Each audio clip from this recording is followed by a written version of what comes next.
dendam sama dia. Sebenarnya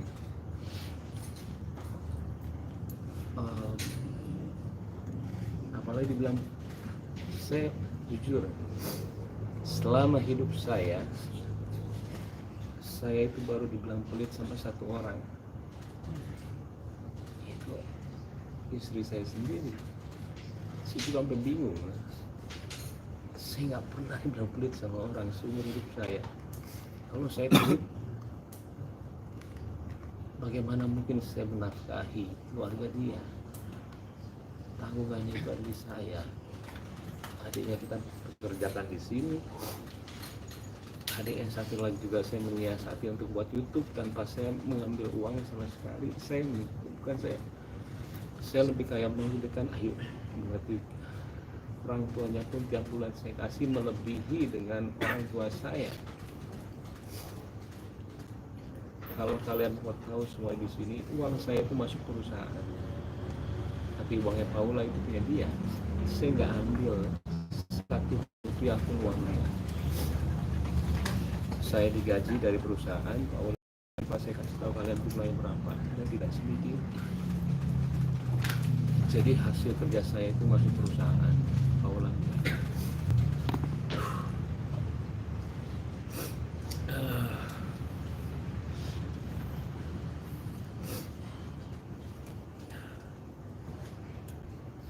Dan sebenarnya saya juga bingung ketika maaf banget, lagu Nogini itu ada sebelum kita perceraian. Itu kadang saya juga menanyakan, buat apa membicarakan lagu Nogini, kan kita belum cerai. Saya itu nggak pernah ngecek handphone istri saya karena saya sangat percaya sama dia.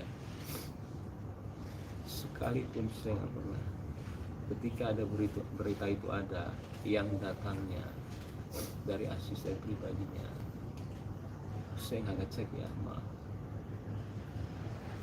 ini dikasih lihat saya. Terus saya mau ngomong apa? Saya nggak akan jabarin di sini semuanya. Saya ke keluarga saya tanya harus gimana, ini begini. Mereka bilang selesaikan. Dan juga saya nanya sama ayah saya, satu kunci kehidupan saya dalam kehidupan, saya selalu menanyakan orang tua saya. Putusan dia adalah putusan saya, bahwa saya udah nggak ada. Ayah saya bilang selesaikan. Mau beli apa lagi Pak Inti? Akhirnya saya datang ke dia. Jadi kalau bilang ini semuanya tiba-tiba, enggak. Saya waktu itu udah gak kuat juga, tapi bukan masalah ini ya, jadi masalah sifat. Saya datang ke orang tua dia, dan saya udah bilang kalau saya dulu sudah tidak bisa. Tapi akhirnya saya coba lagi, saya bilang saya terakhir.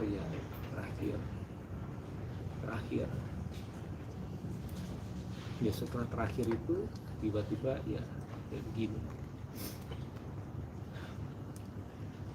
Sekali lagi, mungkin saya tidak akan sering untuk ngobrol dulu sama kalian ke depannya. Maaf, saya sengaja sekarang begini supaya clear aja. Saya juga saatnya kali ya, bukan membersihkan nama saya, kayak sampai sekarang saya nggak tahu ini keputusan yang benar atau enggak. Karena kan saya harus bilang kalau memang ada ketidakjujuran itu. Cuma saya minta maaf sama wartawan, saya juga tahu pekerjaan kalian. Pada saya nggak mau dengar, saya kasihan sama anak saya.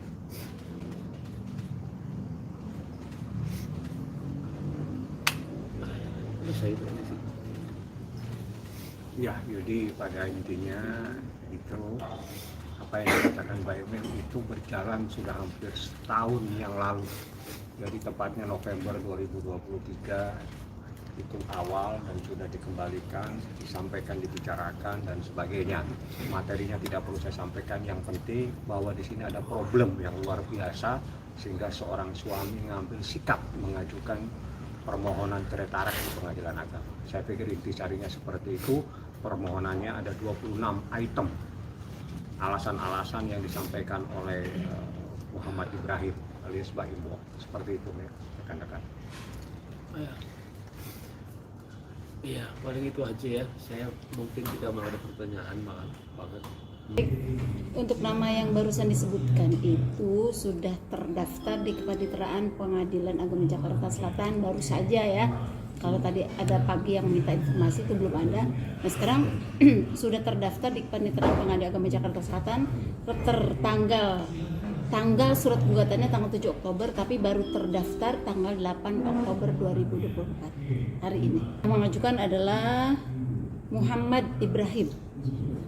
Kalau gugatan tentu ada gugatan itu didaftarkan dengan mengajukan melalui kuasa hukumnya secara elektronik yang diajukan oleh kuasa hukumnya ya Dr. Bahmid SHM dan kawan-kawan, mengajukan gugatan cerai talak dan hak asuh anak.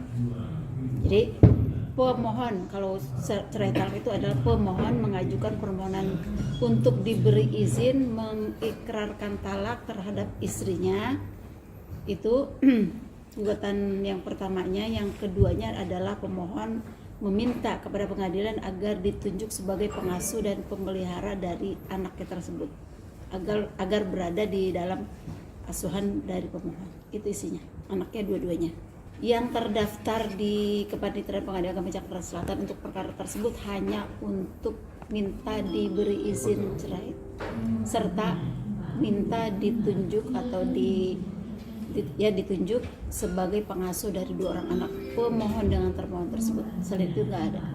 Pemohon mengajukan alasan yang diajukan oleh pemohon tersebut, tentu ada alasannya karena alasan itu merupakan dalil atau alasan yang mesti diajukan. Kalau tidak ada alasan yang diajukan maka perkaranya kan menjadi kurang lengkap. Jadi untuk melengkapi, jadi pemohon mengajukan permohonan tersebut disertai dengan data-data pribadi, data-data pasangannya, serta data-data anaknya, serta alasannya. Ada alasan yang diajukan oleh pemohon untuk diberi izin mengikrarkan talak terhadap istrinya itu. Ada posita atau dalil atau alasan, ada petitum yang diminta atau inti persoalannya apa yang diminta. Jadi posita dengan petitum itu nyambung. Ada dalil atau alasan, ada petitum yang diminta itu. Jadi antara posita dengan petitum dua-duanya ada. Untuk agenda sidang perdana nanti dijadwalkan, ya sudah terjadwal karena sudah ditetapkan penetapan hari sidang, penetapan majelis hakim nanti di tanggal 23 Oktober 2024. Itu agenda sidang perdananya. Ya nanti di tanggal 23 itu kita lihat. Sekarang kan baru tanggal 8 Oktober. Baru daftar hari ini jam tadi pagi. Agak siang dikit. Sidang perdana pertama karena sudah ada penetapan hari sidang, penetapan majelis hakim, maka diperintahkan kepada petugas untuk memanggil kedua belah pihak dan kuasa hukumnya untuk hadir di persidangan di tanggal 23 Oktober tersebut. Agendanya Bu? Agendanya perdamaian. Iya, perdamaian, yang jelas perdamaian, para pihak diperintahkan untuk hadir di hari dan tanggal sidang tersebut untuk upaya perdamaian. Kalau dua-duanya hadir, baik pemohon prinsipal serta termohon prinsipal, maka nanti digiring atau diperintahkan untuk melaksanakan mediasi. Mediasi di Pengadilan Agama sudah disediakan mediatornya. Dari data yang kami dapati beda alamat. Berbeda alamat. Tercantum sudah pisah rumah kapal. Yang jelas itu beda alamat, kami tidak menggali sampai ke dalam. Beda alamat pemohon dengan alamat termohon itu berbeda gitu ya.